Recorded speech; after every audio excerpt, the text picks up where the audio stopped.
1802. Vila de Magé, cabeça de corte do Império. A história do Brasil teve início na Bahia. Salvador foi a primeira capital do Brasil. Neste período a Bahia era a região que mais exportava açúcar, considerado na época o produto mais exportado do país. Salvador foi capital e sede da administração do Brasil colonial, até o ano de 1763, quando o Rio de Janeiro foi elevada à sede do vice-reinado. Não esquecendo a importância adquirida pelo seu porto para a exportação do ouro que vinha de Minas Gerais, passava por Magé, onde foi inaugurada no século XVIII, em 1724, o caminho Bernardo Soares Proença. Descoberta histórica nesta restauração em 1992. Os túmulos de Dona Agna Gomes Parada e seu filho Bernardo Soares de Proença. Em Suruí construiu a Ponte Velha, a cadeia pública. O antigo porto e o caminho às Minas Gerais em 1723. Filho honrado e patriota de Suruí. Pro Memória. Instituto Histórico de Magé. Dom Pedro I percorreu o caminho que leva o nome do homem que liderou a sua construção, o sargento-mor Bernardo Soares Proença. O caminho tinha início no Porto da Estrela, Magé, ao fundo da Baía de Guanabara, e subia o curso do rio Inhomirim até alcançar a fazenda do Córrego Seco, hoje centro de Petrópolis, e daí até Ouro Preto. Na variante do Proença é possível ver que algumas pedras são marcadas com cruz. Magé se caracteriza por uma paisagem natural composta por planícies, colinas, morros, manguezais, Serra do Mar ao fundo, matas, rica rede hidrográfica desaguando na Baía de Guanabara, tendo a mesma como porta de entrada. Essa era a visão daqueles que se destinavam a Magé, Petrópolis e Ouro Preto, Minas Gerais, nos primeiros séculos da colonização e ocupação do Brasil. Em Magé foram surgindo fazendas que se dedicavam à atividade econômica predominante alicerçada no plantio e cultivo da cana-de-açúcar, com a presença de engenhos para o fabrico do açúcar e aguardente, ambos localizados às margens dos rios, tendo-se o registro de um dos primeiros engenhos às margens do rio Magé no século XVI. O aparecimento das fazendas foi acompanhado pela presença religiosa materializada nas construções de capelas. A igreja dividia seu território em jurisdição religiosa como freguesias, paróquias ou curatos. No caso de freguesias, estas possuíam a igreja matriz que ligada a ela existiam várias capelas erguidas. Essas capelas serviam como célula inicial de aldeias, freguesias, vila ou cidade. Dentre algumas freguesias que surgiam podemos citar a freguesia de Nossa Senhora da Piedade de Inhomirim. Além da monocultura da cana, desenvolvia-se em menores escalas o plantio de produtos agrícolas como arroz, feijão, milho, mandioca, legumes entre outros. E praticava-se o extrativismo de madeira retirada das matas transformada em lenha. Tanto os gêneros de primeira necessidade quanto a lenha produzida destinavam-se às próprias fazendas, como também abasteciam o mercado consumidor do Rio de Janeiro. Para a realização de tais atividades foi utilizada a mão de obra escrava negra, datando em meados do século XVI o primeiro carregamento de negro que chegou em terras fluminenses. Os escravos cuidavam da limpeza, desobstrução dos mesmos, assim como a abertura de canais, permitindo o transporte da produção agrícola da área e também o recebimento de mercadorias e pessoas que se dirigiam a ela por meio de barcos, lanchas, canoas, saveiros e outras embarcações. Foi através do emprego da mão de obra escrava que se criavam a condição favorável para a navegação nos rios mageenses. Muitos morriam pelos maus tratos. Em 18 de janeiro de 1696, foi criada por alvará a freguesia de Magé, pertencente à vila de Santo Antônio de Sá, atual Itaboraí.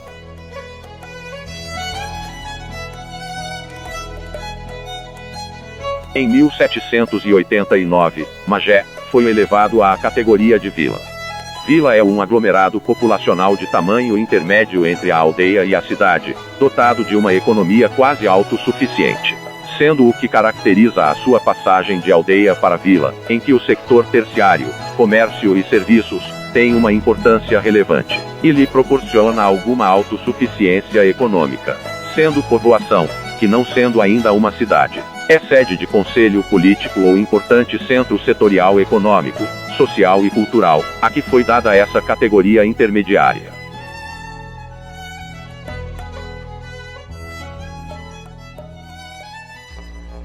Magé é uma importante cidade brasileira. Ao tempo de Brasil colônia, em 1802, foi elevada à cabeça de corte, e incumbida pelo vice-rei, Fernando José de Portugal e Castro, de ser responsável pela cobrança de impostos de toda a região dos distritos da vila.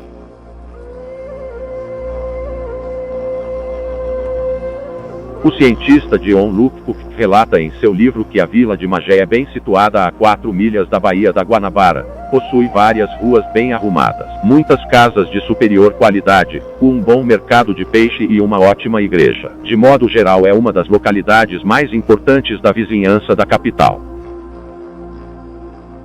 Magé em 1810 foi elevada a baronato. Manuel da Fonseca de Lima e Silva, primeiro e único barão de Suruí, foi nomeado ministro da guerra em 1831. Em 1836 ocupou novamente esta pasta e a da Marinha, interinamente. Foi ministro e secretário de Estado dos Negócios do Império de 1 de novembro de 1836 a 18 de março de 1837. Em 1811, Magé foi elevado a viscondado. José Joaquim de Lima e Silva, primeiro e único visconde de Magé. Alguns europeus passaram por Magé, na região do fundo da Guanabara. Entre eles, o alemão Johann Moritz Rugentas.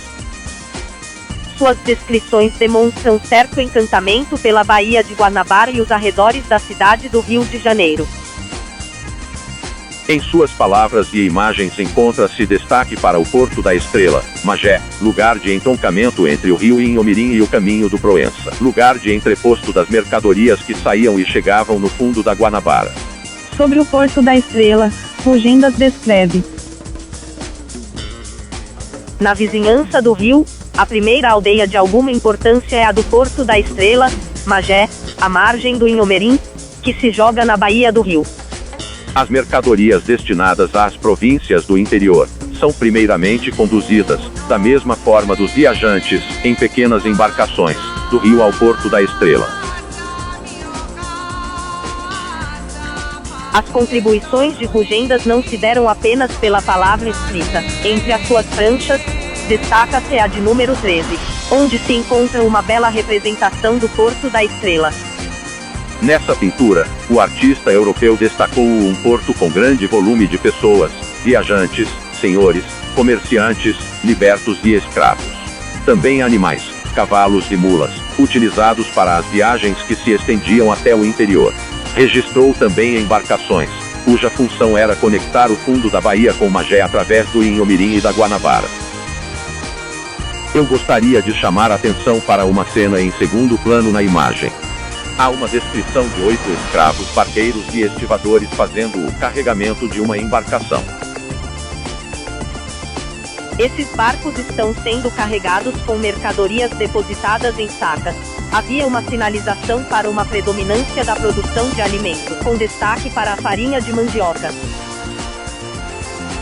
Nessa mesma estatística, destaca-se que o açúcar era medido e, portanto, transportado em caixas. Da mesma sorte, a aguardente era depositada em pipas. Assim é possível inferir que as mercadorias destacadas por Rugendas eram alimentos, provavelmente a farinha de mandioca que, produzida em Magé no recôncavo da Guanabara, encontrava lugar para abastecer a cidade do Rio de Janeiro e, muitas vezes, era levada para ser comercializada em mercados como Luanda e Benguela, cidades de Angola. Para Magé, convergiam os capitalistas da corte, não só adquirindo terras, mas também instalando verdadeiros empórios comerciais, onde eram encontrados os mais variados artigos estrangeiros, tais como sedas francesas, tapetes persas, louças de Limoges, Savares, Baccarat, e as mais finas porcelanas japonesas.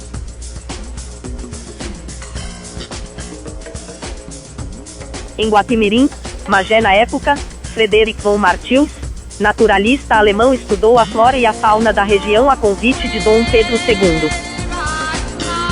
Na época da Guerra do Paraguai, o imperador hospedou-se no local, interessado em avaliar as plantações da quina calisaia, de onde se extrai o quinino, medicamento que combate a malária e que seria utilizado pelo exército brasileiro.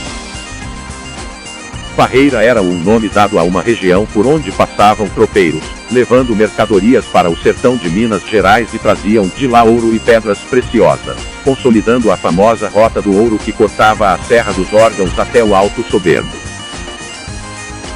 No século XVIII, bem próximo de onde hoje está a igreja de Nossa Senhora da Conceição, o Império determinou a instalação de um pedágio, o primeiro do Brasil, um tipo de barreira alfandegária, daí o nome barreira.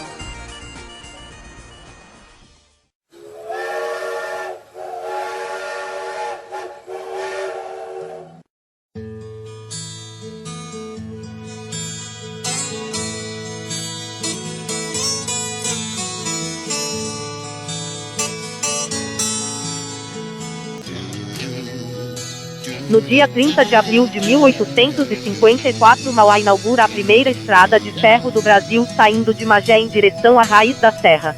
Depois prolongada até Petrópolis e Areal, marcando o início do surgimento da ferrovia que irá drenar o movimento comercial no transporte de mercadorias e do café, até então realizada pelos caminhos que levavam ao interior e principalmente pelos rios que desaguam na Baía de Guanabara, permitindo o acesso ao porto do Rio, acabando com as dificuldades encontradas para o escoamento das mercadorias. Na transição do Império para a República, Magé continuava com um grande desenvolvimento econômico e social atrelado ao Rio de Janeiro. Magé foi o primeiro município do Brasil a ter integração no transporte, barca-trem. 3 anos depois da inauguração da primeira ferrovia do Brasil e a terceira da América Latina, a Vila de Magé foi elevada à cidade em 1857. A ferrovia foi considerada o maior feito tecnológico no Brasil do século XIX. A cidade também pode ser entendida como o lugar que concentra oferta de serviços culturais, religiosos ou consumo, e que reúne os mais diversos grupos e atividades humanas.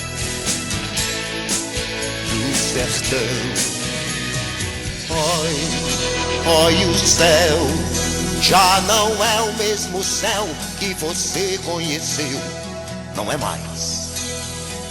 Vê, oi, que céu, é um céu carregado, rajado, suspenso no ar. Serra dos Órgãos. A origem do nome em comum é creditado aos primeiros portugueses colonizadores, que pensavam que o conjunto dos tocos de morros parecia com os tubos de órgãos das catedrais na Europa.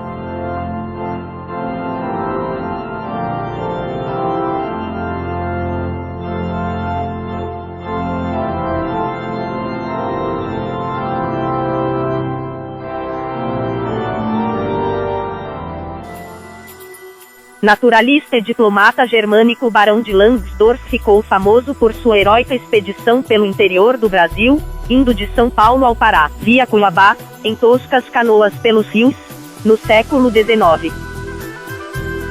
Membro da Academia de Ciências de São Petersburgo, foi nomeado cônsul-geral da Rússia no Rio de Janeiro, aqui se instalando em abril de 1813.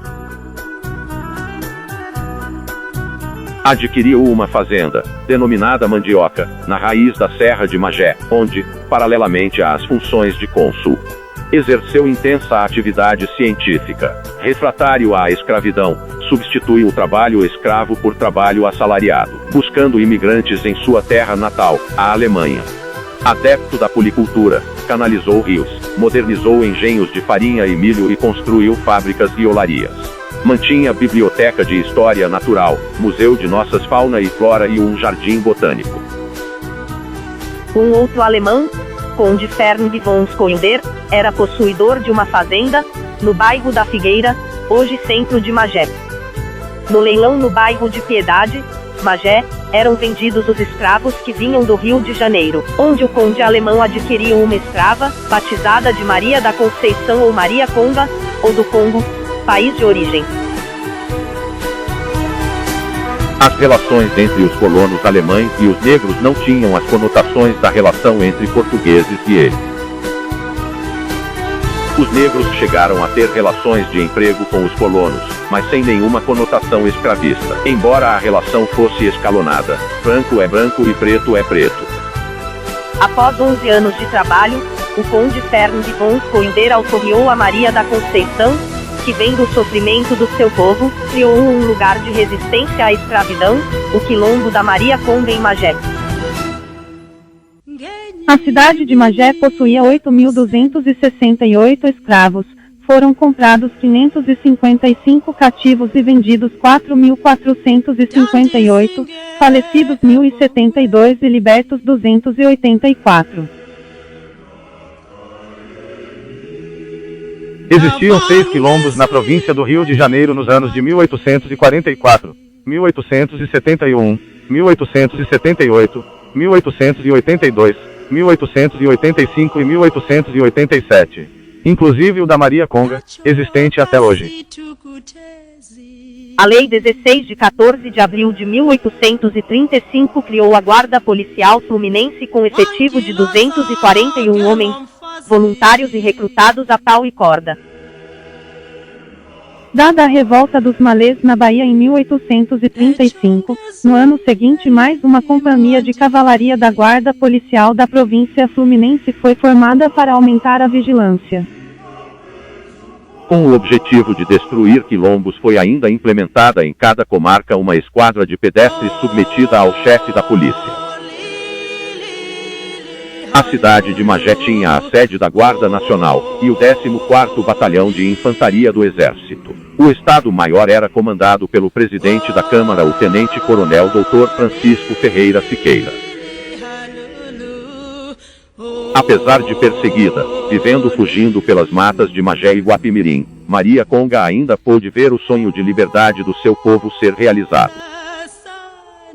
Maria Conga, ao cair nas mãos de um senhor de escravos, cita uma célebre frase: "O Senhor prendeu meu corpo, destruiu meus sonhos, mas não conseguiu alienar a minha consciência de mulher negra."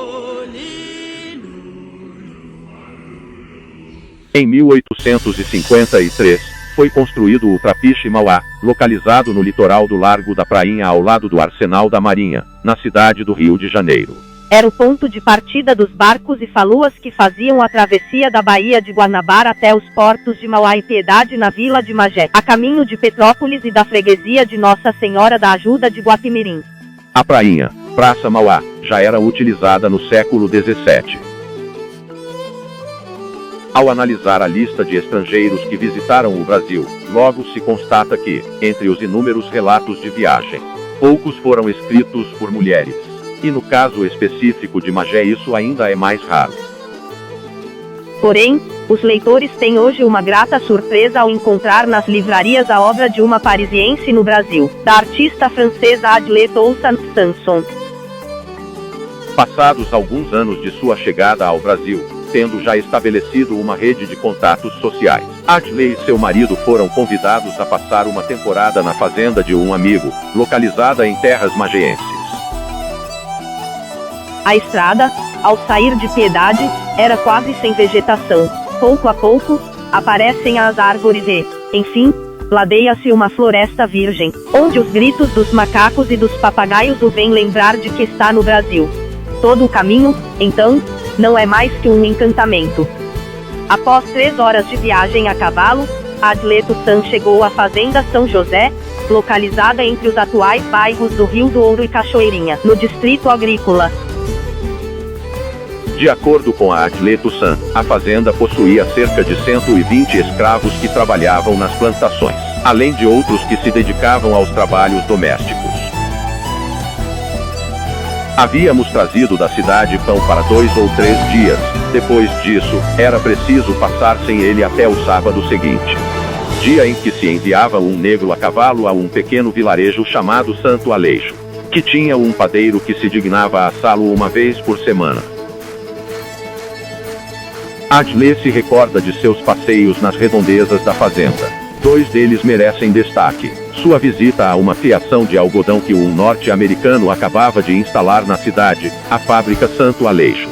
Primeira desse tipo a ser criada na província do Rio de Janeiro em 1847. Na Fábrica Nacional de Tecidos de Algodão de Santo Aleixo da Vila de Magé, era administrada por Luiz Moron, de um total de 115 operários. Desde 1847, data do início de sua construção, transformou uma região, antes, essencialmente agrícola, numa área industrial. 120 alemães ajudaram a construir a fábrica e 83 continuaram trabalhando em Santo Aleixo, sendo que quase todos eram menores de idade. Fundada no Brasil no ano de 1848, destinava-se a fabricar roupas para escravos, sacarias, algodão torcido para pavios de velas, barbantes em algodão, cordão para redes e algodão cardado em pastas finas para modistas. Desse modo, trabalha-se com a hipótese de que a fábrica Santo Aleixo possa ser apontada como patrimônio industrial, tanto pela sua significação para a história nacional quanto a local.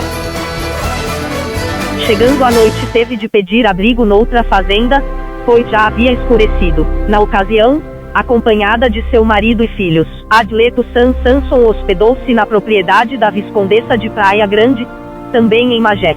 Suas observações sobre a estada na fazenda são incríveis. E para quem pensa que Adlê Toussaint Sanson, a francesa que visitou Magé, se arrependeu de viver no Brasil, a própria autora dá a resposta. Adquiri a convicção de que, quando se viveu em um país banhado de sol, não se pode mais viver em outra parte. É isso que faz que eu sempre tenha saudade, como dizem os brasileiros, e que desejasse revê-lo mais uma vez antes de morrer.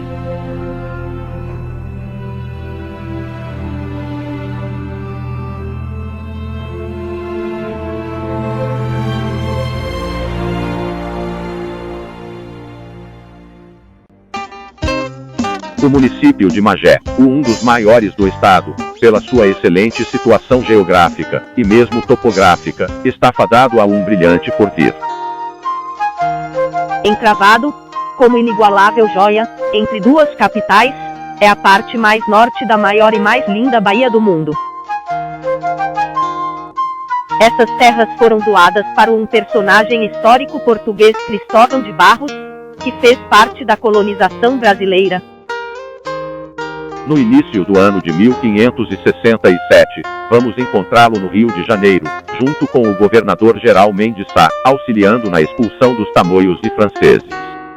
Foi possuidor de extensas sesmarias em Magé e construtor do primeiro engenho do município, nas proximidades do rio Magepe e próximo ao Morro da Piedade.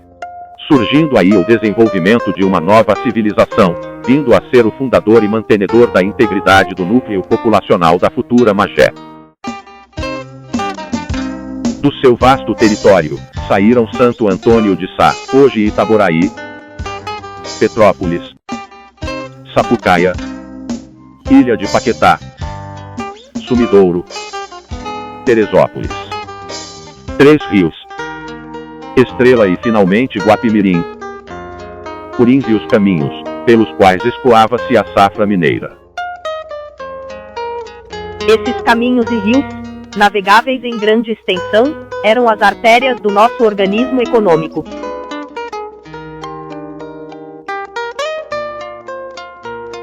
Do território que foi Magé, Teresópolis e Guapimirim colocaram em suas bandeiras o símbolo dedo de Deus que lembram a sua origem.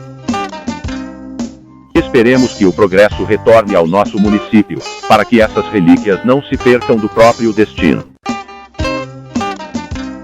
Cabe também apelar para todos os mageenses, no sentido de que não se esqueçam de incutir nos filhos o respeito por essas tradições que mais ainda dignificam nosso município.